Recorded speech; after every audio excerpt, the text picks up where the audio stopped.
Well, I've got some more of these. And these are the box files. You can pick these up for next to nothing at most car boot sales or yard sales. Equally, you can pick them up at stationaries places for really cheap as well. Now, what I want to do is convert these into a doll's house. I know that sounds mad, but I want to spend some time converting this into a doll's house, and then over the next year, perhaps make some little bits of furniture and things that fit in it. I just got this whim in my head to do that. Now, first thing I need to do is I want to join these two boxes together to make it deeper. So I'm going to take this off here, like that. I'll keep that bit of card for something else. And I want to remove this clip and this clip as well. That one will push out straight really easily. And these are actually made of a chipboard, so they're quite sturdy, apart from this back bit, which is a little bit more flexible. I also need to remove this, which shouldn't be too difficult. There we go. Knock them studs out and then pull these out. Now, I'm not too bothered if it makes a bit of a mess on there, because we're going to cover this all anyway, so it doesn't matter. And then I'll do exactly the same with this one, but I'm leaving the front clip here on. I also need to take this back bit off, which does come out really easy. And for this front one, I need to remove this, the back piece, because obviously I want it double depth. And that's going to be fairly easy to do. All I'm going to do is go around it with my knife and cut that out. Now, this is definitely going to be a series of videos, because I'm doing this, make the outside of the house, and do all that in one. Then I'm going to decorate the inside in another video, and then what I'm going to do is make some furniture and all that in probably the last video, and possibly some little dolls to go in it in the final video, maybe. Again, I'll keep that bit of card. That'll come in handy for something. Now what I want to do is to enable myself to get a really good contact on what I'm making. I'm going to take off the edging paper all the way around both pieces. So now I've got that all opened up. It's going to be that deep, but I need to stick these two together. So what I'm going to use is good old wood glue. And this is, I don't mind if it bursts out. Clean that up afterwards. I want to make sure that it's completely covered, because I want the best grip on that as I can possibly get. And now what I can do is pop this on the top here, line it up so it's as in line as possible with this. Yeah, and that's looking pretty good. And now I'm going to clamp it down using these clamps on all the corners. So I'm going to leave that now to dry, that glue, for about 3 hours before I do anything else to it. These should be dry now. I let them dry overnight. I was busy working on something else, so why not? Yeah, perfect, look. And that is not going to go anywhere. That is permanently stuck to that now. So I've drawn two lines in, which is going to be the thickness of the floor that is going to go in there to separate the two levels. So I've got the ground floor, or the first floor or second floor, depending on where you live. Different people call it different things.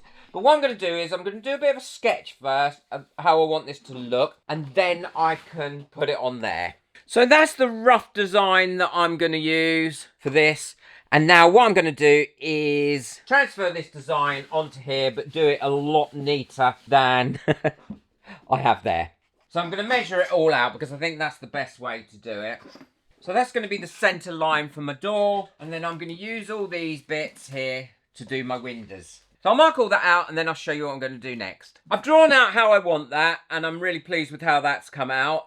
I've got the door and 3 windows at the top and 2 at the bottom. And now I'm going to cut it out. I'm going to be using a box cutter for this with quite a good sharp blade on it, because I think this is really important, because this is quite a thick bit of cardboard on here. And if I mess it up, then that means I've got to start again or put a whole new front on it. I'm not going to cut these through in one go. I'm going to go around each one of them and then cut through a couple of times before I actually go all the way through. That way I'm not having to put too much pressure on it, and I risk scoring across here. So I'll carry on, I'll cut those out, and then I'll show you what it looks like when they're all cut out. So I've got those cut out. I changed the door slightly. I had 2 small windows in there, and I didn't like that, so I cut out one larger skylight. And I've also decided how I'm going to do the decoration going around the actual windows. Now I'm going to do that using lollipop sticks. For the door, I'm going to be using these little stirrers and cut them down to size and then glue them on. And they're easy to cut down to size. All I need to do is make a decision what size I want, mark a line there, get my cutters, and they'll cut like that. They'll also cut really easily using a knife. If you want to cut them using a knife, you can. So that's going to go on the frame of the door like that. And then there's going to be one going down the middle here as well, to indicate the doors where they would open if they opened. And then I'm going to have a slightly wider lollipop stick go across the bottom as the door step, and then I can put the door frame in there. So I've made some little steps out of lolly sticks, and they're going on there like that between the door, and that's the door frame to go in. All I'm using is white glue. I glued these together using white glue, and I'm going to stick this on here using white glue. I've got my lines, so I know roughly where they've got to go. So that's it there. Let's try and straighten them up a little bit. Yep, there we go, and that's there on that. And we'll let that dry for a minute, and then I can pop these side bits on. So that should be okay. Quickly pop a bit of glue on there. Pop my sides on, my door frame. Same for the other side, and then I can do one down the middle as well. I'll do one across the top, and then one down the middle. Well, I've finished off my door now, as much as I'm going to do it before I paint, apart from the trim around the top of the window. And I've also made a pattern for these, and this is going to be the trim that goes around these windows. I'll show you how I literally just traced around it and then cut it out on some paper. And now what I'm going to do is use my knife and cut them out, and then I'll have a pattern. I'll go over it a couple of times before I try and cut right the way through, because that will make it a little bit easier then to cut through. Now that's cut out, I just need to cut out another 4 of those, and then one for here, and then the stones going down the sides. And all I'll do is cut out some square bits of lollipop stick, the same as I've done that, and then glue them on. Well, I've cut out my little bricks. I don't know if I've cut out enough, and these are to go down the side of this window like this. This is definitely going to be a labour of love. It's not a quick project, and I think I'm going to keep coming back to this time and time again. But so far I am absolutely enjoying every second of it. So I'm going to glue these on in the same way that I glued these on, and then I can show you what's next. Well, I've finished doing the front, or decorating the front how I wanted to decorate it, and I'm really pleased how that's come out. What I need to do now is put a roof on. I found some upholstery sponge scraps that I had kicking around, so I thought, well, I'll carve it out of that. I've made a little hole so you can still get your finger in, and then I'll show you how I'm going to decorate that and get rid of that later on. So the next thing to do is glue this foam onto here using a good quality glue that is going to stick this down really well. And then I'll show you how I'm going to cover it and make it look like it's tiled. What I'm going to be using is this spray impact glue. I've done a test to ensure that it doesn't melt the foam, because sometimes it can melt foam. I certainly wouldn't spray it on polystyrene or anything like that. Now all I'm going to do is spray this on here quite liberally, like that, and then spray it over the top of here as well, and let that dry for about 3 or 4 minutes before I put it on. So I've sprayed all this on, both here and both these sides as well. Also, this is flame resistant and flame retardant foam as well, so that makes it a lot safer, because it's what you put in chairs and things. So that should have had enough now, and what I can do is line this up like this over there, and as you can see, that is stuck on there completely now. Let's do the same for this. Squeeze those together because they'll glue together nicely, and then once that's on there, I can trim that up really easily. There we go. So I'm going to let that dry now for about 5 or 10 minutes before I do the next stage. I've cut myself a piece of card now to go over the roof, and I'm going to glue this onto here in exactly the same way as I glued the roof onto the actual boxes itself. There we are, and I can leave that to dry on there, and then I can trim it up and then finish it off how I'm going to finish off that roof. So now that's done, all I've got to do is go along this and trim this up as close to that foam as possible. There we are, and now I have got solid base to do everything else for that roof on. Looks better already with that little bit of a roof on, I think, even though it's all funny colours. Well, this is all nice and dry now, so what I can get on with is putting this in. I've cut a piece of board ready to fit in there, and I'm going to glue that in using wood glue. It fits in nice and tight, and that's the height that I want it. And I'm also going to do something with this because that's what opens it, but obviously I don't want it to open like that or look like that. I've got a sherbet fountain inside. I keep everything. I really do. And I'm going to cut that down to about there, and I think that'll make a great little chimney pot that you can take out and put back in when you want to open it. So that's the height the chimney's going to be, and it's got a nice little decoration on the top as well once that's painted, and I think that's going to look great as a chimney pot. So when that's shut, all you got to do is take that out, push the button, and it opens. I'm a hoarder. No, I'm a crafter, not a hoarder. I have t-shirts with that on. So I'm going to glue this in. I'm not going to glue in the dividing walls yet because I haven't decided how I'm going to divide those up. But I am going to glue this in now using some wood glue, and then I'll clamp it as well to make sure that it's got a really good strong bond. So there we go. That's in there now where I want it.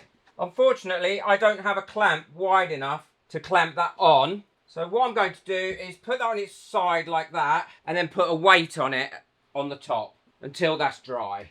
That shouldn't take too long, and that'll help clamp that down. So while that's drying, what I'm going to do is prep this. I'm going to take the bit of plastic off that comes on the outside, and then I'm going to give it a bit of a sand down to give it a bit of a key, because if not, it's really shiny plastic and nothing will stick to it properly.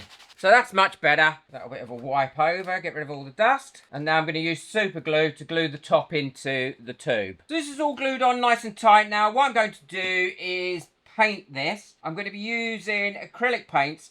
First coat I'm going to be using is the Citadel acrylic paints because they're designed to paint on plastic and they will give a great coverage. Once I've got that on, then I can just continue and paint as normal. I'm doing it red because I want it to look like red bricks because the roof is going to be red. So that's nicely painted. I've just got to wait for that to dry, and then what I can do is paint brick shapes onto it to make it look like a brick-built chimney. So that's nice and dry now. What I'm going to do is just strengthen up this roof a little bit by putting on some brown paper, and this is the brown paper that comes with Amazon boxes, and that is what I shall cut the roof tiles out of as well. And this will strengthen this up considerably. I will probably only do one coat of it because I've got the tiles to put on as yet as well. And it's really warm here today, so this is not going to take long to dry at all. I'm going to go over the whole roof like that, and then I'll show you how I'm going to put the tiles on. This is all lovely and dry now, and as you can see, it's gone really nice and hard, and that was so easy to complete. I did put 2 coats of this on it,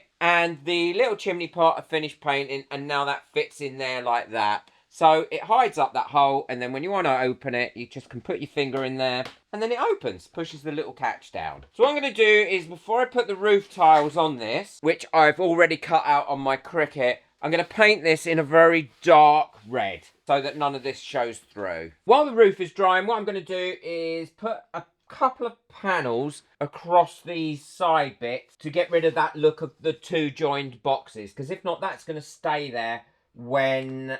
If not, you're going to be able to see that when I paint it. All I've done is, again, use some Amazon cardboard to cut out. I never waste anything, I can tell you. And all I'll use on that is some more white glue. Stick one side down, put a weight on it, and then do the same off the other side.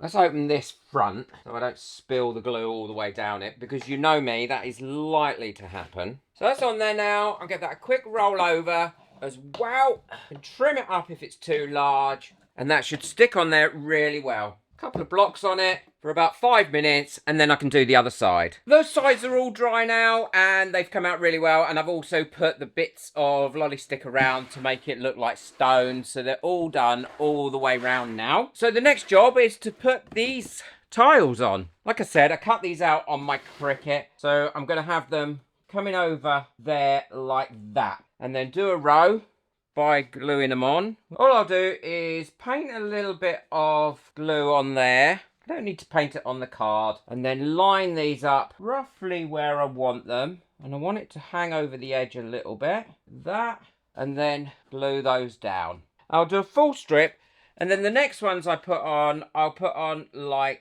that, so that they are kind of overlapping, so they're moving about like that. Can you see? There. So I'm going to carry on. I'm going to finish that off, and then we can get to painting the outside. And I'm really looking forward to that. It's now time to paint it. I'm really pleased with how it's coming out so far. The roof is all dry and everything is ready to paint. I'm going to do the roof red, but I haven't decided, and obviously these are stone colour, but I haven't decided what colour I'm actually going to paint the house itself. I'll decide that as I go along. I'm going to be using some different techniques on this as well, dry brushing and some colour washing on it. But the first coat I'm going to give is going to be this really brilliant red.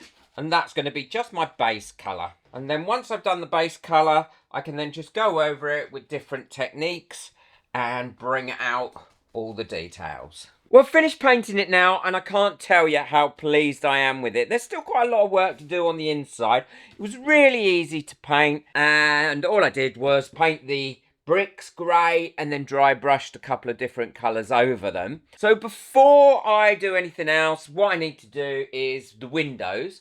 So there's the little chimney that comes out. I can push the little button and now it'll open the door. Windows I want to cover with this, which is a clear, quite a rigid tracing paper. I'll link it in the bottom below. So I don't need it to go right to the top here because that's where the window's finished. So all I need to do is get a knife and then I can trim that off there.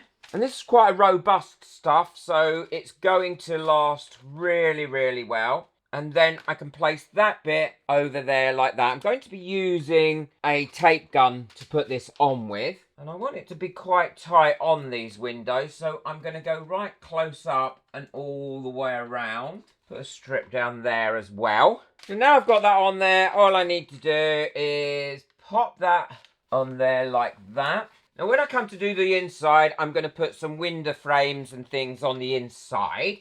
But obviously that's for another video. So there we go, that's on there now like that. Close that up, put the chimney in, and there the windows look. I think that looks really, really cool like that. And that is on there lovely and firm. I love that idea with the chimney. And that's how far we've got with the inside. I'm going to divide the rooms up in the next video I do on this. And then decorate it and show you how I'm going to decorate it. And then on the final video, we'll make some furniture to put in it. And it's nice and deep, much deeper than if I was to do it with just one of those boxes. When I've completely finished the inside, that's when I'll finish the bottom, because I'm not sure if I might add a couple of garden bits to it as well. Be sure to check out the video that's coming up next. I think I show some dry brushing and different bits and pieces in that. Boot that like button, hit that subscribe button so you don't miss out on any other future videos I've got coming up on this. Be sure to check out the video that's coming up next. But most of all, enjoy your crafting. Take care.